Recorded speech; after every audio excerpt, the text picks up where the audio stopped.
Down to that final quarter, if you will, for a special edition of the Ireland Contracting Nightly Sports Call.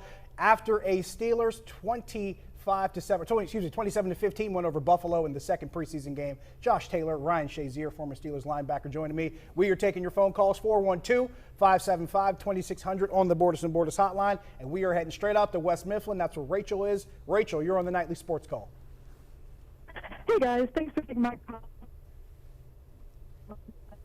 We want to ask about that snap in the we watched that play a few times, and obviously the snap tell that Mason didn't see it coming. But do you think that Kendrick Green count and snap that ball too early, or do you think the snap? We saw the replay a few times, and we really couldn't get a handle on who we think the for the play. So, Rachel, I have to apologize. That call kind of cut out here and there. I think I got the gist of what you were trying to tell us. I think Kendrick Green was pretty much the subject, and this is something we talked about last week. Chris Hoke and I talked about this, Ryan. We saw pretty much that three-play sequence where Kendrick Green, I think he would call for a penalty. He got beaten really bad on the snap, and then he had the snap over Mason Rudolph's shoulder. Then you see tonight, it looked like a missed time on the snap there. It got to Mason Rudolph before he was ready for it. He had to go back and fall on it. In your mind, Ryan, what goes wrong on a play like that? Is it simple miscommunication? Is it, miscommunication in the snap count? Did he just not hear? What happens there? It's a combination of everything. You're in a loud stadium. Then you have just you have all your emotions coming up on you as well. What people fail to realize is sometimes Kendrick Greens and other guys also watch shows like this. Sometimes they read tweets and emotions can get to them as well, and they want to do everything perfect. They want to do everything the right way. But then sometimes when you're trying to do everything the right way, that's when things slip up and go the wrong way. But I would just say today it might have been just a slip up, a missed time. He probably thought he heard he probably thought he heard Mason say something that Mason didn't say, and that can be a whole nother problem. But I think this is something that Kendrick is going to have to talk it over with the coaching staff, and also talk it over with his O-line coach and figuring out ways how he can get better with this. Now, with all that said, because there is position to be fought for there, that second team center position. If it's not Kendrick Green, who probably for you is the guy that maybe fits into that role as a second team center? So I think this is the thing that's really hard and that people fail to realize. So one thing that Coach Tomlin loves to say is he needs guys that can do more than their job. You have to do more than I'm expecting you to do. I'm doing more than I pay you to do. And what he means by that is somebody that has their toolbox. Hey, if I need a wrench, I have a wrench. If I need a screwdriver, I have a screwdriver. And that's the one thing that Kendrick Green has that a lot of other people don't have right now, is the ability to play multiple positions and do them at a relatively well rate. He might not be a starter, exactly what you want from a starter, but he can be somebody that can go in and get the job done. He was a starter for us.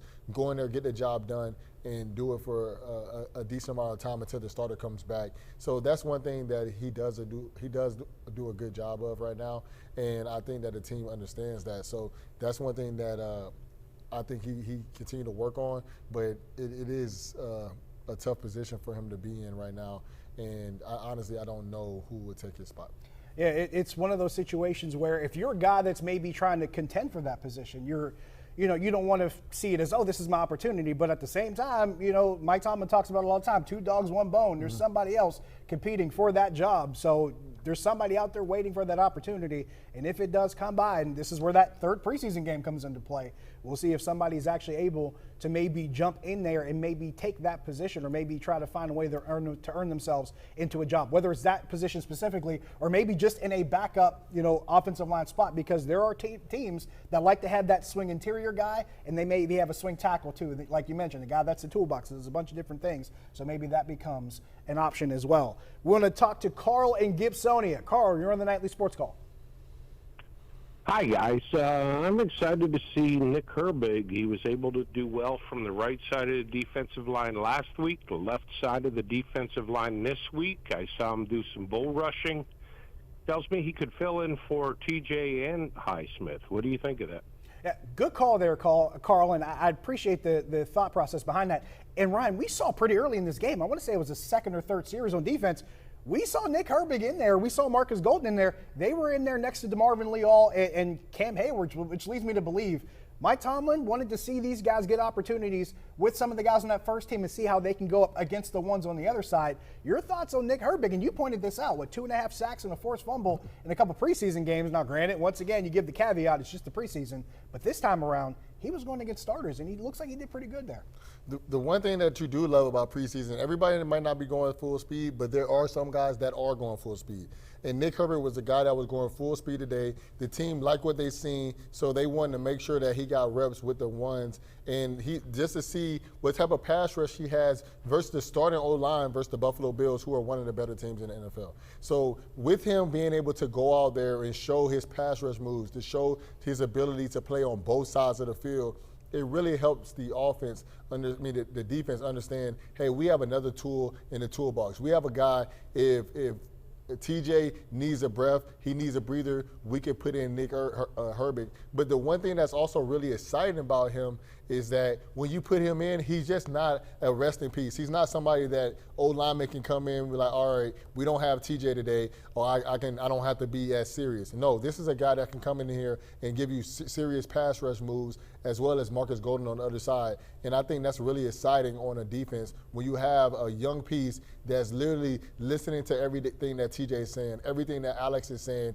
and understanding what he needs to do to make big plays. And he's doing that right now, and I'm excited to see what he can do this season. It speaks to what a lot of teams in the league are doing. They're not just limiting it to one really good pass rusher or two good pass rushers. You were seeing some teams that have, a couple of units of guys that can get in there and get after the quarterback, and it becomes a more important thing. And you talk about it, whether it's injuries or guys just getting tired. You need some guys to come in there and give you a blow. If there's a long drive going on and you're just trying to get a guy who can step on the field and make a play while another guy is getting himself a rest, you want to have that kind of depth, and now that kind of depth is here. And I understand there's a lot of discussion about TJ Watt and what he is and when he's healthy. And we know when he's healthy, he's lights out. There's no questioning that. Then there was Alex Highsmith. He gets that contract over the offseason. A lot of people wondering, well, if he's lived up to it yet. Has he earned it? I understand that that's a big, a big point of conversation about that. But then you draft a Nick Herbig. You sign a Marcus Golden, who's once again, we're going to use it again, veteran presence. Yeah. We've been saying that a lot.